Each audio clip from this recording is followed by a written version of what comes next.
haven't done a garden tour in a little while, and there's two reasons for that. One reason is that the neighbors are grinding down their chimney, and so it's very loud. The reason is that a tour has become really difficult.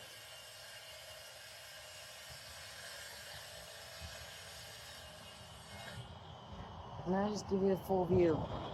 Everything's a tunnel. I guess we'll start at the start.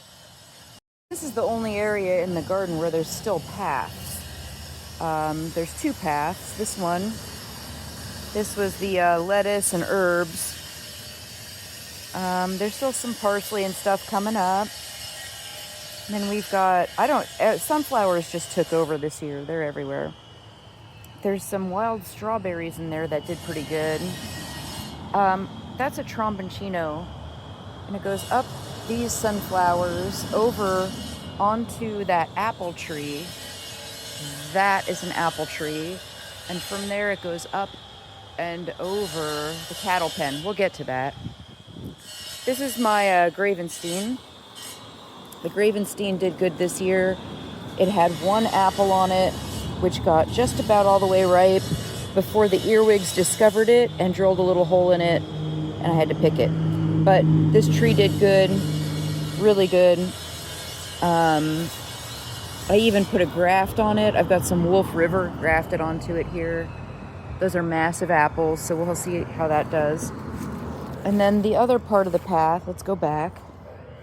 The other part of the path goes to the left. And here we have a mushroom bed that I built up where my asparagus and some garlic were growing and some onions. I've already harvested the onion seeds. There wasn't a lot of asparagus this year, so I'm letting it fern out. And my rhubarb survived and did really good this year. It's actually still going, which is crazy. All summer long, this thing kept going. Amazing.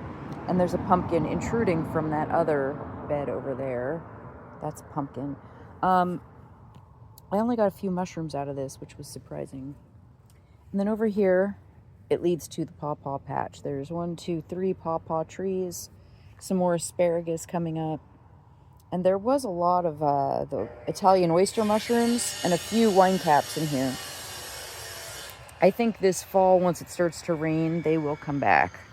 And some strawberries that got left behind, and those are Jerusalem artichokes, the lilacs, and then the mulberries went nuts this year. They took over, and these sumacs actually made 2 rounds of sumac spice berries, both of which got eaten by the birds, so I'm kind of upset about that. But then if we look here, there should be a path. There's not. These are golden berries. I don't know if you remember seeing in my greenhouse the things that were up by the roof. That's these. They're actually starting to grow more. I don't know if they'll flower and ripen in time for the fall, but I'm going to take some cuttings and keep them going. This was meant to be a path. We have mulberries, raspberries, and then summer squash have taken over there's the path. It's gone. There's no path. Some cucumbers and the summer squash, more golden berries, sunflowers everywhere. And if I have to crawl and then get over to the side and back in and so on and so forth. And these baby locust trees are just trying to grow fucking everywhere in the garden. We had a locust cut down. Their roots go far and they try to make trees everywhere. Anyway, these are all patty pans, I think. Patty pans, perhaps, of some kind. I don't know. They're in there. And then this is all peppers, as far as the eye can see. That way. I don't want to step on anyone. Yeah, these are patty pans. I see a baby one over here. See this nightmare. These raspberries I cut back, but they were all the way out to here. There was no gap. I cut back the old branches and left the new ones for next year. And stapled them up to the fence to keep them out of my damn way.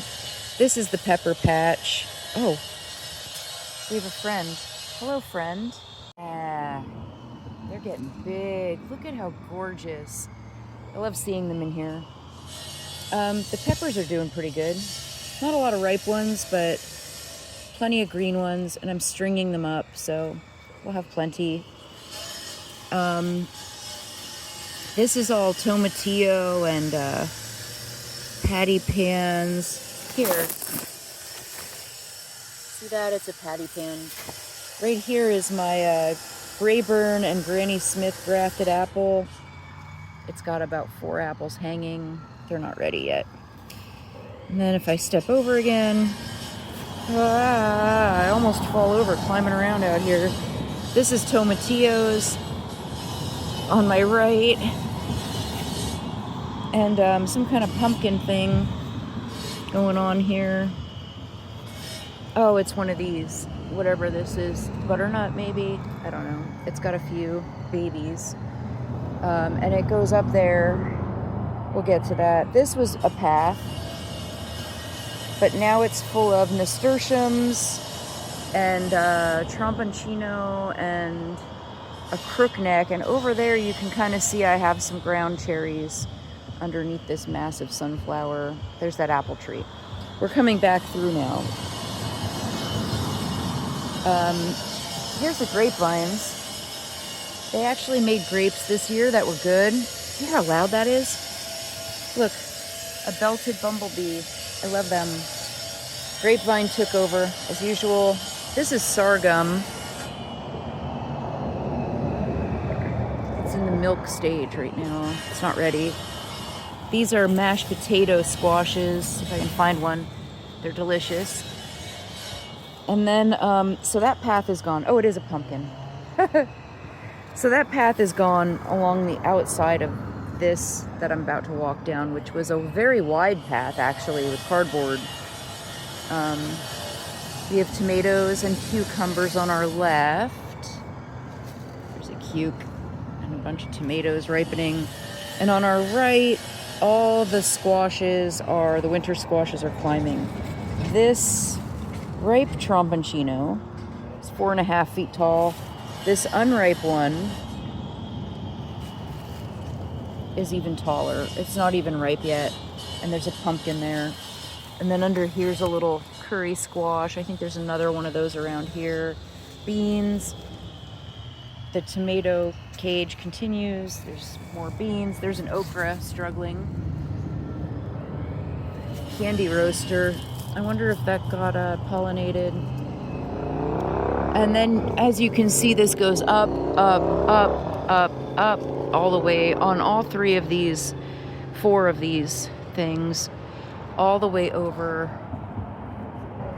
and down the other side, and then down to the ground over there. That's another patch. There's some beans in here. These, I don't know what they are. I call them pookie beans. They remind me of the dog for some reason. They're just cute. Bunch of those. Here's a random tobacco plant. So yeah. And then here there's actually kind of a little, well, I have to duck. That's right in front of my face. Tromponcinos. Let's maybe move him over. I don't know. Anyway, that's an actual path. There's my path. See that? Let me get back to the walkway. This one has stayed a path because I've fought hard. This is tomato row. Tomatoes. But on this side, we have an issue because over here is the auroch, some sunflowers. In there is tomatillos and some peppers and stuff. And then we have corn over there. Here's that tromponcino that's growing over the top. I have to duck under that. I hit my head on it every day. There's another candy roaster squash in there. This is mostly tomatoes, but there's cucumbers and squashes mixed in. There's even a pumpkin, red pumpkins coming up here. And I keep finding massive cucumbers in here. And if you look over, down in there, There's a pumpkin plant and some beans I can't even get to. Tomatoes. Are you understanding now? This is why I haven't taken you on a tour. Sorghum with cucumbers climbing up it. More tomatoes, and it's so loud. And then I have all these purple beans. I've been picking, I've got probably a gallon of these already. And they just keep coming. And they're growing all up the corn and up this sunflower and up this bar. And then in here is like a mess of tomatoes, tomatillos, beans, sunflowers, corn, and a crookneck. More sorghum. And then we're back around to these mashed potato squashes. I think this is sorghum growing here. See, I'm not even sure what I'm looking at. More sorghum, the beans taking over the world. They're everywhere. There's tomatillos under here coming up. There's a tromboncino over here. Yeah, these beans are crazy. These are velour beans, scarlet runners, and a green broad bean. Then this is my Johnny Appleseed apple. This is a Lamb Abbey graft. And there's another graft here that's doing really good. This one. What one is that? That is a Zabergo Ranette. Weird apples. Sunflowers. The nectarine, they were gross and the birds ate most of them. But you can see the grapes. There's some grapes. They're edible. They're good. And then here's corn and beans. You can see there's like a path here too. These beans. My corn did okay.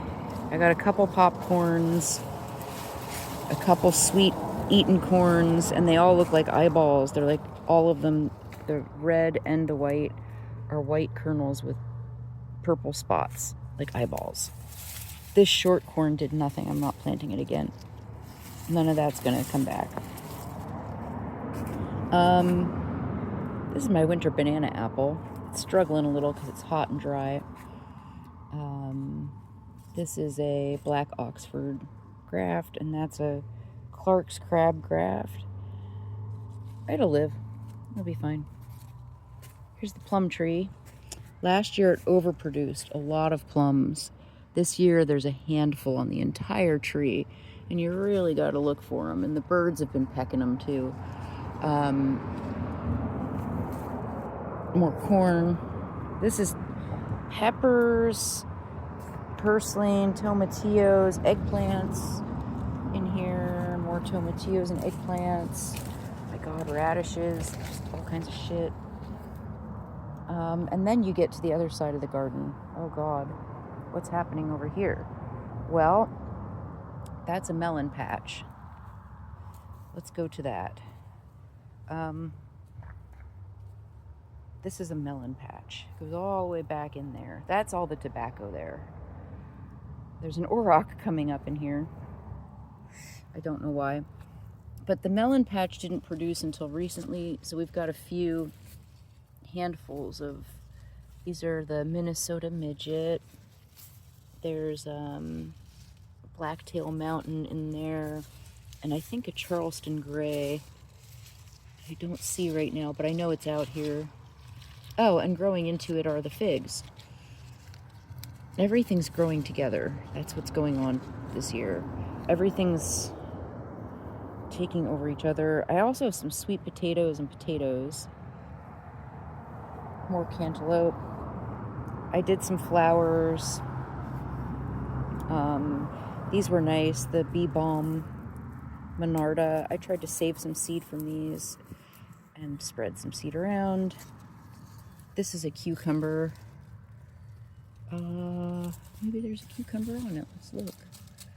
Let's see one. I don't see one. There's baby. There's one. It's not ready yet.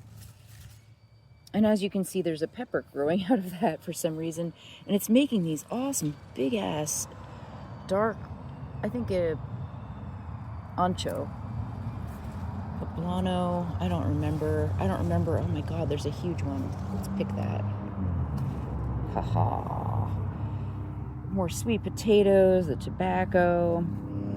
I've got a bitter melon going crazy over here. Or winter melon, sorry, winter melon. These are for soup. I don't know if this will actually produce. It's had a few that I thought got pollinated that just fell off. They look like this, and they just fall off. So, yeah, see, here's one. So I don't know if it'll actually produce any fruit for me. More potatoes. And then we have all these baby trees. Little baby trees in here. There's a yacon back there. There's a pawpaw in there. Great, lots of grapes. Figs. God, this guy has a dead leaf. Cherries, blackberries, apple trees. And then we're back to the tobacco. Like, there's just a lot of stuff. These are some potted trees that go in the fall. My olive made olives this year. Look at that. More figs and herbs, and more figs and the tobacco, and there's some potatoes back there, figs and things.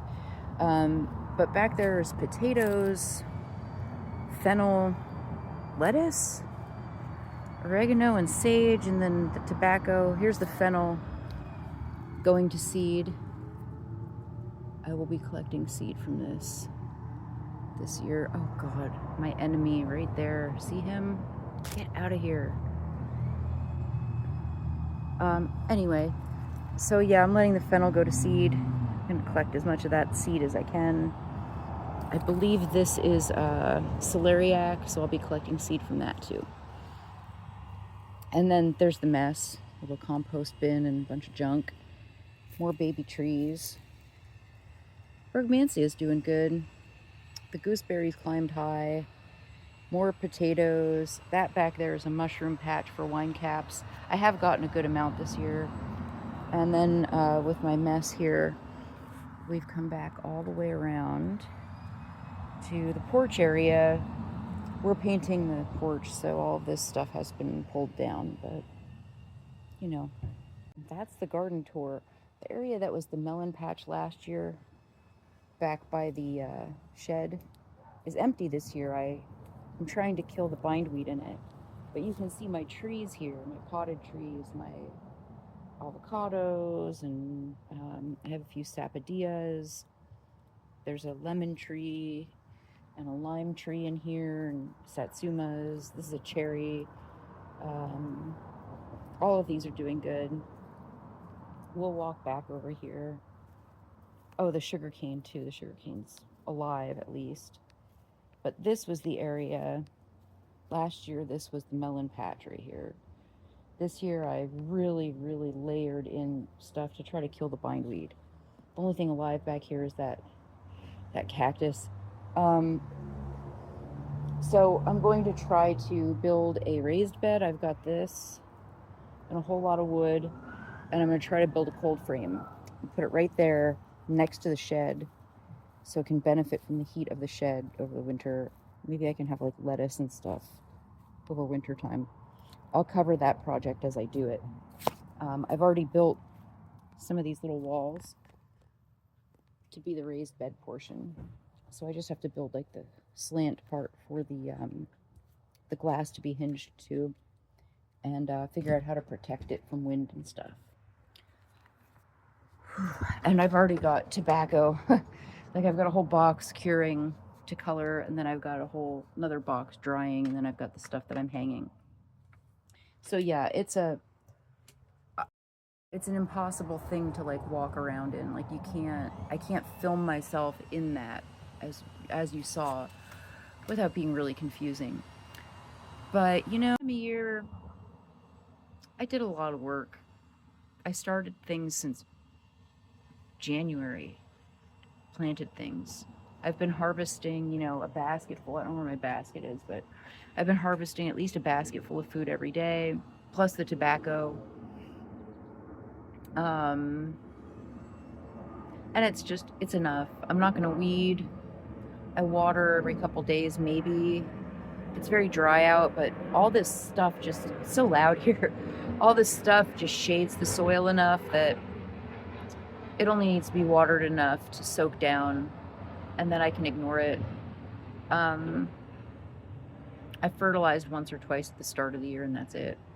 So this time of year, I just let things go. If they die, they die. It's fine. I'm not out here purposely like killing any plants, but some of them just don't like it. But I don't care. I'm getting enough to eat, and that's good. Um,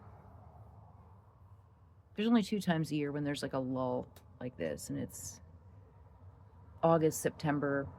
It's just harvesting and processing whatever I can get out of the garden.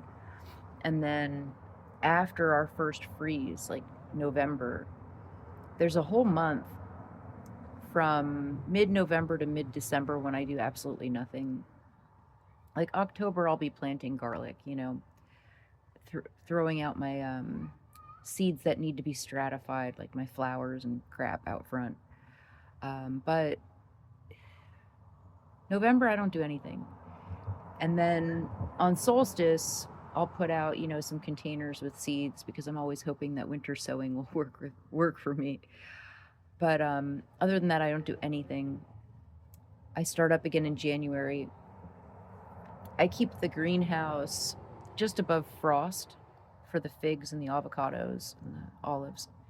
And then, and whatever peppers I'm trying to overwinter, just above frost, like 40 degrees, 45 at the highest on a hot day. Well, for winter, like a sunny day. But I don't do anything with anything. And then in January, I start my onions and stuff. And maybe I start some peppers. I get too excited. I'm like, I need to be doing something because it's been, a month and a half. I didn't do anything. But this time of year, I'm tired. I'm sick of it. I don't want to deal with it. And I think a lot of gardeners kind of get into that frame of mind, like they feel like they have to be, I have to be getting my fall plantings ready, my fall crops. Man, one day I was bored, so I came out here and I just threw some carrot and lettuce seeds all over. I don't know if they'll grow. I haven't seen more than 1 or 2 of them growing, so. But, nah. Things can make their own seeds and put them back in the ground if they want. I'm not doing it. And I think it's fine to have fallow seasons with yourself where you're just not, you can just enjoy climbing around and picking stuff and dealing with it as a place where you can just go play. I don't think you need to be working. Unless you are subsistence farming. I mean, I'm doing this because it pays for all of our produce. Like I don't buy any produce. It all comes from here. I share with people. I make stuff out of it. But if I needed to survive, all the stuff I'm preserving would be what I would be living on this time of year. Just whatever I'm picking. And I think it's okay to have dead time, downtime in the garden. I don't think you need to be constantly working in the garden. Even people who are subsistence farming have seasons when they are not doing anything. Like I come out here with my coffee and a cigarette, and I just look. I just look at the garden. Or I'll crawl underneath like one of these weird tunnel things, just look at some plants. Oh look, here's a red pepper. I didn't even see that. See, I don't have to do anything. The garden's doing it. Let the garden work for a while. I'm done. And so that's the garden tour. That's the update. Probably do another one when I feel up to it again next month sometime.